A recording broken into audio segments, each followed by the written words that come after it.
जहां जहां आद्य शक्ति सती के शरीर के टुकड़े हुए हैं, जहां जहां शक्ति पीठ बनी है, उन शक्ति पीठों पर शिव जी भ्रमण करते करते सती सती सती जय माता दी, जय माता दी, बोलो बोलो जय। शिव सती सती कह रहे थे और हम जय माता दी कहें, क्योंकि हम मां कह सकते, सती क्यों?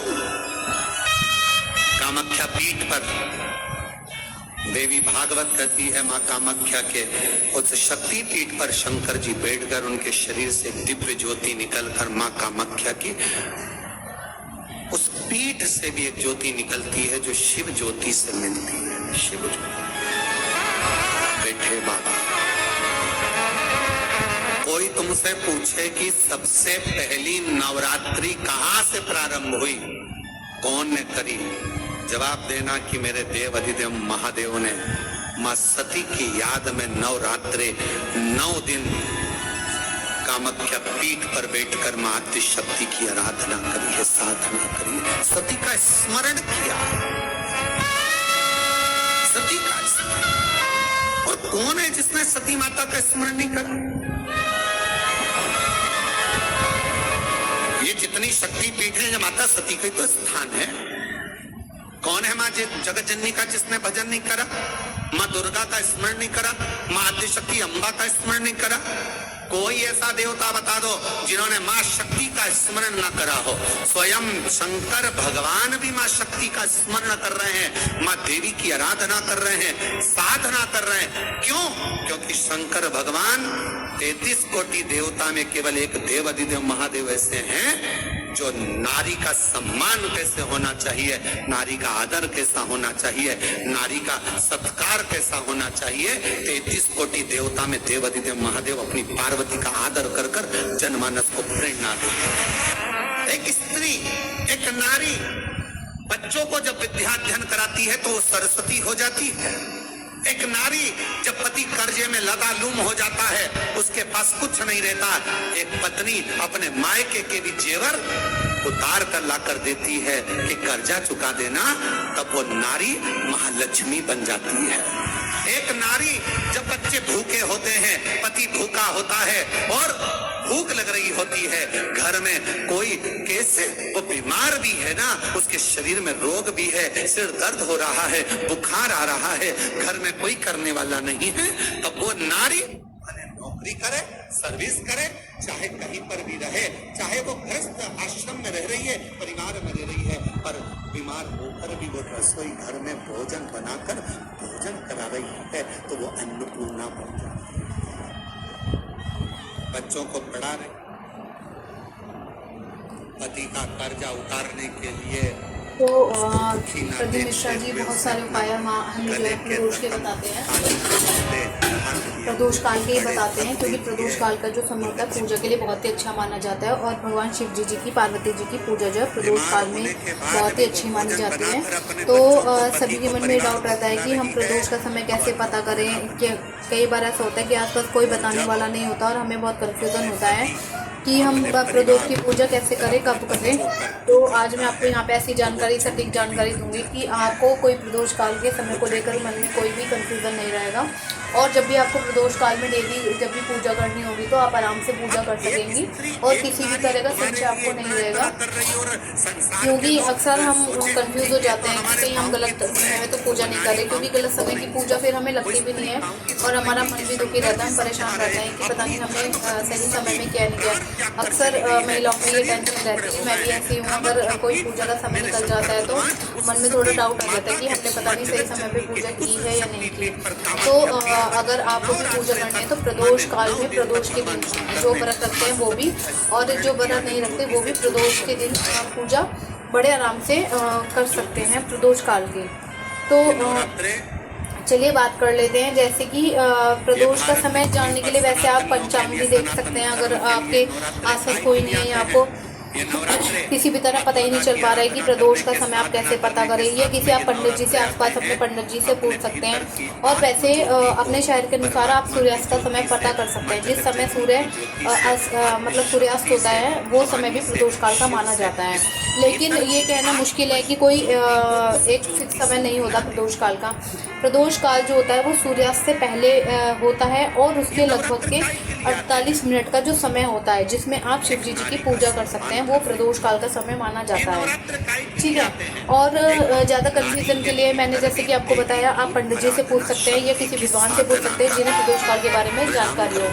तो प्रदोष काल का समय होता क्या है? प्रदोष काल वह समय होता है जब सूर्यास्त हो रहा होता है और जिसमें सूर्य अस्त होने से पहले और बाद के कुछ समय का जो समय होता है वो प्रदोष काल कहलाता है। ठीक है। आप भी जब भी आपको प्रदोष काल का समय निकालना हो तो जब सूर्यास्त होने वाला हो और सूर्य अस्त होने के पहले का जो कुछ समय होता है, मतलब 40-45 मिनट का जो समय होता है वो प्रदोष काल कहलाता है। और शास्त्र अनुसार अगर हम बात करें तो प्रदोष काल सूर्यास्त से 2 घड़ी यानी लगभग 48 मिनट तक रहता है। जैसे कि अभी मैंने आपको बताया, लगभग 48 मिनट का जो समय रहता है वो प्रदोष काल का सबसे अच्छा समय माना जाता है। उस समय अगर आप शिव जी की पूजा करें, माँ पार्वती मैया की पूजा करें, तो वो पूजा का बहुत ही शुभ समय होता है और उसी समय हमें पूजा करनी चाहिए। और प्रदीप मिश्रा जी जो अपनी कथा में हमें उपाय बताते हैं, प्रदोष के दिन बताते हैं प्रदोष काल में, तो अगर आपको भी वो कोई उपाय करना है तो आप इस समय अपना सटीक जानकारी के साथ आप प्रदोष काल में प्रदोष के समय आप पूजा कर सकते हैं या दीपक जला सकते हैं। जो भी आपको पूजा पाठ करना है वो आप कर सकते हैं। इसका महत्व क्या होता है? इस समय में भगवान शिव जी की पूजा करना बहुत ही शुभ होता है। माना जाता है कि भोले बाबा को ये जो समय होता है बहुत ही बहुत ही शुभ होता है। ये वाला जो समय होता है बहुत ही प्रिय है उन्हें और वो सभी की मनोकामना पूरी करते हैं और सभी को फल प्राप्त करते हैं। तो आप इस समय को जो मैंने आपको बताया बड़े आराम से प्रदोष की पूजा आप कर सकते हैं। ठीक है। मतलब सूर्यास्त का आपको समय देखना है, जो भी जैसे गर्मियों में अलग होता है, सर्दियों में अलग होता है। मौसम के अनुरूप जो सूर्यास्त का समय है या जो सूर्य का समय है छिपने का वो बदलता रहता है। जैसे सर्दियों में लेट छिपता है, गर्मियों में बहुत जल्दी छिप जाता है। फिर उस समय से लगभग 45 मिनट पहले भी जो है आप प्रदोष काल में पूजा कर सकते हैं और 45 मिनट के बाद भी आप प्रदोष काल में पूजा कर सकते हैं। वो सारा प्रदोष काल ही माना जाता है। ठीक है। और सूर्यास्त का समय आप कैसे जानेंगे? सबसे पहले आपको उस दिन के सूर्यास्त का सही समय जानना होगा। आप गूगल पे भी सर्च कर सकते हैं कि आज सूर्यास्त कितने बजे होगा, क्योंकि गूगल पे आसानी से हमें पता चल जाता है। या पंचांग का भी प्रयोग कर सकते हैं। और अगर आप इसमें से कुछ नहीं कर सकते तो आमतौर पर आप सूर्यास्त से लगभग 45 मिनट पहले से लेकर सूर्यास्त के 45 मिनट बाद तक का जो समय है प्रदोष काल का ही समय माना जाता है। आप निश्चिंत होकर इस समय अपनी पूजा कर सकते हैं। ये पूजा का बिल्कुल श्रेष्ठ समय होता है। अब मैं आपको यहाँ पे एग्जाम्पल देकर समझाती हूँ। जैसे कि मान लीजिए अगर किसी दिन सूर्यास्त का जो समय है वो शाम को 6 बजे हो रहा है। जैसे मान लीजिए आज का जो समय है, आज अगर आप प्रदोष का समय देखेंगी तो आप अंदाजा लगाइए कि सूर्यास्त हमारे यहाँ 6 बजे हो रहा है। ठीक है। चाहे किसी भी शहर में रहते हैं या किसी भी ठंडी गर्म या किसी भी जगह में रहते हैं, तो आप अपने शहर के अकॉर्डिंग सूर्यास्त का समय पता कीजिए। मान लीजिए हमने 6 बजे मतलब हमारा सूर्यास्त हो रहा है, तो आपका जो प्रदोष काल होगा लगभग उसके 5 घंटे पहले स्टार्ट हो जाएगा। मतलब लगभग 5:15 से प्रदोष काल शुरू हो जाएगा। मैंने आपको पहले ही बताया वीडियो में कि 45 मिनट पहले से ही जो है प्रदोष काल का समय प्रारंभ हो जाता है और शुरू होकर 6:45 बजे तक रहेगा। मतलब कि पौने घंटे बाद और पौने घंटे पहले बिल्कुल सटीक ये समय है सूर्यास्त के पहले 45 मिनट और सूर्यास्त के बाद मतलब 6:45 तक ये रहेगा। इस अवधि के बीच में आप भगवान शिव जी की पूजा कर सकते हैं और ये सबसे उपयुक्त समय है। इस समय की पूजा बहुत मतलब बहुत फलदायी होती है और प्रदोष एक शुभ दिन होता है जो पूजा के लिए बहुत ही महत्वपूर्ण होता है। और साहित्यिक अर्थ में प्रदोष का अर्थ सूर्यास्त से संबंधित समय ही होता है, जिसे हम प्रदोष काल कहते हैं। प्रदोष व्रत की विधि सूर्यास्त से 72 मिनट पहले पड़ती है। ठीक है। आप अपने अनुसार जहाँ पे भी आप रहते हैं, जैसे कि मैंने आप बताया, आप उसे काउंट कर सकते हैं और उस वाले समय को निकाल कर आप पूजा कर सकते हैं। प्रदोष व्रत का भी बहुत विशेष महत्व होता है। खासकर भगवान शिव के जो भक्त होते हैं, जो प्रदोष का व्रत रखते हैं, वो भगवान शिव जी से ही जुड़ा हुआ होता है। और हम प्रदोष पर क्या कर सकते हैं? प्रदोष व्रत में शिवलिंग पर हम क्या चीज़ें चढ़ा सकते हैं? प्रदोष व्रत पर भगवान शिव की कृपा प्राप्त करने के लिए हम शिवलिंग पर अगर घी चढ़ाएंगे तो वो बहुत ही शुभ माना जाता है। और जल चढ़ाना तो आपको पता है कि बहुत ही महत्वपूर्ण होता है। पुत्र प्राप्ति के लिए भी प्रदोष व्रत रखा जाता है। पुत्र प्राप्ति के लिए प्रदोष व्रत रखना बहुत ही शुभ माना जाता है। विशेष रूप से शनि प्रदोष व्रत जो इसका बहुत ही महत्व है। इस व्रत में भगवान शिव की विधि विधान से पूजा अर्चना की जाती है, उन्हें भोग लगाया जाता है। संतान की चाह रखने वाले व्यक्ति को भगवान शिव को दही और घी का भोग लगाना चाहिए, तो इससे संतान प्राप्ति का भी योग बना रहता है। अगर आपको संतान प्राप्ति करनी है तो आप शिव जी की आराधना करें ज़्यादा से ज़्यादा, और शाम के समय शिवलिंग के पास आप शुद्ध घी का दीपक जलाएंगे तो उससे व्रत आपका जो है वो पूर्ण हो जाता है। गुरु प्रदोष व्रत के दिन शिवलिंग पर आप हल्दी चढ़ा सकते हैं, गुड़ चढ़ा सकते हैं, और चने की दाल डालकर केले के पेड़ में चढ़ाने से भी आपको बहुत लाभ मिलेगा। और इस दौरान बृहस्पति स्त्रोत का पाठ करने से शिव और बृहस्पति दोनों की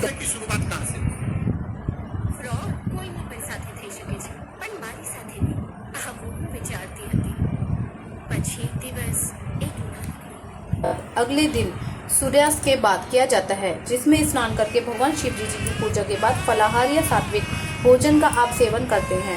व्रत करने वाले को शाम को भगवान शिव जी की पूजा के बाद ही जल ग्रहण करना चाहिए, और व्रत का अखंडित रूप से निर्वाह करने के लिए अगले दिन ही उनका पारण करना चाहिए। ठीक है, तो प्रदोष व्रत का भी मतलब आप कैसे कर सकते हैं? स्नान और पूजा करें। अगले दिन आप सुबह जल्दी उठकर स्नान करें, साफ कपड़े पहने, घर के मंदिर में भगवान शिव की प्रतिमा लगाएं या चित्र स्थापित करें और वहाँ पे उनकी पूजा अर्चना करें। फिर आप उनका प्रसाद और भोग लगाएं। भगवान शिव को आप फल, फूल, मिठाई और अपनी पसंदीदा मिठाई का आप भोग लगा सकते हैं। आप फल चढ़ा सकते हैं किसी भी तरह के जो भगवान शिव जी को प्रिय है वही आप फल चढ़ाएं, और फूल भी आप वही चढ़ाएं जो भगवान शिव जी को प्रिय है, और पसंदीदा अपनी मिठाई का उन्हें भोग जरूर लगाएं, तो उससे आपका जो व्रत है वो संपूर्ण माना जाएगा। आरती और प्रार्थना करें। भगवान शिव की आरती करें और उनसे अपनी मनोकामनाएं पूरी करने की प्रार्थना करें कि भोले बाबा मैंने आपका व्रत किया है, सच्चे मन से किया है, साफ सफाई से किया है और पूरी श्रद्धा के साथ किया है, तो आप मेरी जो मनोकामना है आप मन में बोलकर उनसे बोले कि आप मेरी मनोकामना पूरी करें, तो ये व्रत आपको बहुत ही फलदायक होगा। इसके बाद आप व्रत का पारण कर सकते हैं। पारण के लिए आप फल, दूध, दही, साबूदाना, खिचड़ी या अपनी पसंद का कोई भी सात्विक भोजन आप कर सकते हैं। ठीक है। दान और जागरण। पारण के बाद गरीबों को, जरूरतमंदों को आप दान करें और रात में जागरण भी आप कर सकते हैं। ठीक है, तो इसमें हमें क्या सावधानी रखनी चाहिए व्रत में? व्रत के दिन हमें पानी पीने से व्रत खंडित हो सकता है। आप पानी ना पिए, निर्जला रखें, इसलिए प्रदोष काल में पूजा के बाद ही जल ग्रहण करें। जैसे कि मैंने आपको बताया कि प्रदोष काल का बहुत महत्व माना जाता है, तो प्रदोष काल के बाद ही आपको जल ग्रहण करना है और अगले दिन ही इसका आपको पारण करना है। अगर आपका स्वास्थ्य ठीक ना हो, तबीयत आपकी सही नहीं हो, आपका बीपी लो हो या ज़्यादा हो या कोई भी मतलब परेशानी हो आपको हेल्थ की तरफ से, तो आप एक समय फलाहार ग्रहण करके भी आप अपना व्रत को पूर्ण कर सकते हैं। और कुछ विद्वान पंडितों सूर्यास्त के बाद ही पारण करने की सलाह देते हैं। ठीक है, तो प्रदोष काल में शिव जी की पूजा हम कैसे कर सकते हैं जिससे कि हमें उसका पूरा फल जो है हमें मिल जाए और हमें कोई परेशानी ना हो और बिना संशय के हम आराम से पूजा कर सकें। प्रदोष काल में जो शिव जी की लिए सूर्यास्त के बाद स्नान करके आपको स्वच्छ वस्त्र पहनने हैं, फिर मंदिर या घर पर शिवलिंग या शिव जी की प्रतिमा मूर्ति आपको स्थापित करनी है। गंगा जल और पंचामृत से आपको अभिषेक करना है भोले बाबा का। बेलपत्र, धतूरा, सफ़ेद फूल, भांग, चंदन आदि आपको भोले बाबा को अर्पित करना है। धूप व दीप आपको जलाने हैं। ओम नमः शिवाय मंत्र का जाप करना है। आपको शिव जी को फल मिठाई को भोग लगाना है और अंत में आपको भोले बाबा की आरती करनी है। तो इस तरह मैंने आपको यहाँ पे पूरी जानकारी दे दी है कि आपको प्रदोष काल में क्या करना है। और शिवलिंग को किसी खास दिन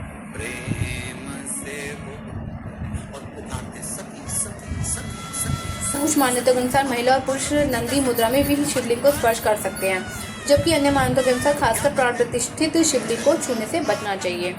तो यहाँ पे हमने सारी आपको मैंने जानकारी दे दी है कि आपको अगर प्रदोष का व्रत रखना है तो आप कैसे रख सकते हैं, उसमें आपको क्या खाना है क्या नहीं खाना है, और आपको प्रदोष काल में कैसे पूजा करनी है, भोले बाबा को जल कैसे अर्पित करना है। और प्रदोष का आपको मैंने आपको समय बता दिया। सबसे अच्छा समय कि सूर्यास्त के जो 45 मिनट पहले होंगे और सूर्यास्त के आने वाले बाद के जो 45 मिनट होंगे वो प्रदोष का समय माना जाएगा। प्रदोष काल में आप अच्छी तरह पूजा अर्चना करें, भोले बाबा को मनाएं, तो जल्दी आपकी जो मनोकामना है वो पूरी होएगी। ठीक है। और जो प्रदीप मिश्रा जी बताते हैं वो बहुत ही अच्छे अच्छे उपाय बताते हैं। मैंने भी अपनी वीडियोज़ में उनके द्वारा बताए गए उपाय यहाँ पे बताए। शिव पुराण कथा भी यहाँ पे डाली है, तो आप वहाँ पे भी जाके देख सकते हैं। अगर आपको कोई भी उपाय देखना है, आपको सारे उपाय मेरे चैनल पर मिल जाएंगे। तो अगर आपको मेरी दी हुई जानकारी अच्छी लगी है प्रदोष काल की, अगर आपको लगे कि मैंने बहुत ही अच्छी आपको जानकारी बताई है, संपूर्ण जानकारी बताई है, तो आप मेरे चैनल को सब्सक्राइब करें और डेली मेरी वीडियो को देखें, मेरी वीडियो को लाइक करें, एक दूसरे के साथ शेयर करें सभी के साथ, और बेल आइकन को भी प्रेस कर लें, ताकि आपको डेली मेरी मोटिवेशन मतलब जो भी मैं पूजा संबंधित वीडियोस डालती हूँ आपको मिलती रहे, और आप अपनी पूजा अर्चना आराम से कर सकें और उसका फल आपको मिले, और सभी जानकारी आपको मिलती रहे। तो यहाँ पे जो मैंने आज आपको प्रदोष की बताई है, प्रदोष का समय बताया है, तो अब आपको कन्फ्यूज़न होने की कोई ज़रूरत नहीं है। और आपको अगर आप पहली बार प्रदोष का व्रत कर रहे हैं तो उसकी भी मैंने आपको पूरी जानकारी दे दिया। आप प्रदोष का व्रत ईजीली कर सकते हैं, आराम से कर सकते हैं, पूरे विधि विधान के साथ कर सकते हैं, आपको इसमें कोई परेशानी नहीं आएगी। और इसी के साथ साथ मैं आपको कहना चाहूँगी कि भोले बाबा की आप जितनी पूजा अर्चना कर सकते हैं वो करना बहुत ही शुभ होता है, बहुत ही आपको फल मिलेगा, आपकी ज़िंदगी बिल्कुल पलट जाएगी। अगर आप परेशान चल रहे हैं या परेशानियों से ज़िंदगी भरी हुई है, या बच्चों का विवाह नहीं हो रहा, या बीमारियों ने घेर रखा है, आप पे कर्ज चढ़ा जा रहा है, या कोई भी किसी भी संबंधित कोई भी आपको परेशानी है, आप डेली 1 लोटा जल तांबे में भरकर अपने घर से, जहाँ आपके पीने का पानी रखा होता है, वहाँ से भर के अगर आप ले जाएंगे और भोले बाबा को श्री शिवाय नमस्तुभ्यम या हर हर महादेव या ओम नमः शिवाय कोई भी मंत्र जाप करके आप मंदिर में चढ़ाएंगे, तो मात्र आप 3 महीने में बड़ी से बड़ी जो परेशानी होगी वो आपकी समस्या खत्म हो जाएगी। ये मैं गारंटी से आपको बताती हूँ। यहाँ पे आप एक बार प्रैक्टिकल करके ज़रूर देखें, क्योंकि भोले बाबा ऐसे हैं जो सब लोग के स्वामी हैं और अपने बच्चों को परेशान नहीं देख सकते, वो भी देखते हैं कि बच्चे कितनी मेहनत कर रहे हैं। अगर आप रोज़ पूजा अर्चना करेंगे अपने घर से, आपके घर में जितने भी बच्चे हैं या जो भी सदस्य हैं सबको आप भोले बाबा के मंदिर भेजेंगे, जल चढ़ाने के लिए भेजेंगे, तो निश्चिंत ही आपकी जो 3 महीने में तरक्की होनी चालू हो जाएगी। अगर आप व्यापार के लिए परेशान हैं, चाहे जेंट्स हैं या लेडीज़ हैं, जो भी हैं, आप पूजा अर्चना करेंगे तो आपके व्यापार है या नौकरी है या बच्चे हैं पढ़ाई से बहुत परेशान हैं, तो उनकी सारी जो समस्याएं हैं वो ख़त्म होने लग जाएंगी निश्चिंत ही 100%। ये जो मैंने आपको यहाँ पे उपाय बताए हैं आप इन्हें ज़रूर करें, भोले बाबा आपकी प्रार्थना जो है ज़रूर स्वीकार करेंगे। तो चलिए मिलता है नेक्स्ट वीडियो में। तो मेरे चैनल को आप सब्सक्राइब करना ना भूलें, शेयर करें, ज़्यादा से ज़्यादा लाइक करें, और मुझे कमेंट में आके बताएं कि नेक्स्ट वीडियो में किस उपाय पर बनाऊं या मतलब कोई भी आपका पूजा का क्वेश्चन है या आप कुछ भी पूछना चाहते हैं तो मुझे प्लीज़ कमेंट बॉक्स में आकर ज़रूर पूछिए आकर, और मुझे थोड़ा मोटिवेशन मिलेगा ताकि मैं और अच्छी वीडियो। जब तक वो जवारे बड़े नहीं हो जाते, जब तक वो जवारे थोड़े प्रबल नहीं हो जाते, तब तक एक भी असुर प्रवेश नहीं कर सकता, हाहाकार नहीं मचा सकता और अंदर आ नहीं सकता। शिव महापुराण की कथा करती है जवारे जिसके यहाँ बोए जाते हैं, जवारे का आप लोग कहते हैं कहीं पर देवी जी बैठी है, किसी के यहाँ मिट्टी की मूर्ति आई 21 फीट की। श्री शिवाय नमस्तुभ्यम दोस्तों। तो जैसे कि प्रदीप मिश्रा जी ने यहाँ पे बताया कि ज्वारे उगाने का क्या महत्व है। नवरात्र में हर घर में ज्वारे ज़रूर बोएं। आप भी जो भी घर में स्थापना करते हैं, नवरात्रि व्रत रखते हैं, तो अपने घर में ज्वारे ज़रूर बोएं, क्योंकि ये बहुत ही शुभ होता है और इन्हें ज़रूर बोना चाहिए। तो प्रदीप मिश्रा जी ने यहाँ पे अपनी कथा में कहते हुए बताया है। और नवरात्रि का बहुत महत्व होता है, माता की पूजा की जाती है। और इसी के साथ साथ अगर आपको मेरी ये वीडियो अच्छी लगी हो तो मेरे चैनल को आप सब्सक्राइब करना ना भूलें, सपोर्ट करें चैनल को, ताकि प्रदीप मिश्रा जी के बताए हुए उपाय, उनकी कथा सभी तक पहुंच सकें और सभी लोग चैनल को सपोर्ट करें। मेरी जो भी वीडियो मैं बनाती हूँ उन सभी को आप लाइक करें, शेयर करें और मुझे कमेंट्स में ज़रूर बताएं कि आपको मेरी बनाई वीडियो कैसी लगती है। तो चलिए मिलते हैं नेक्स्ट वीडियो में, तब तक के लिए श्री शिवाय नमस्तुभ्यम।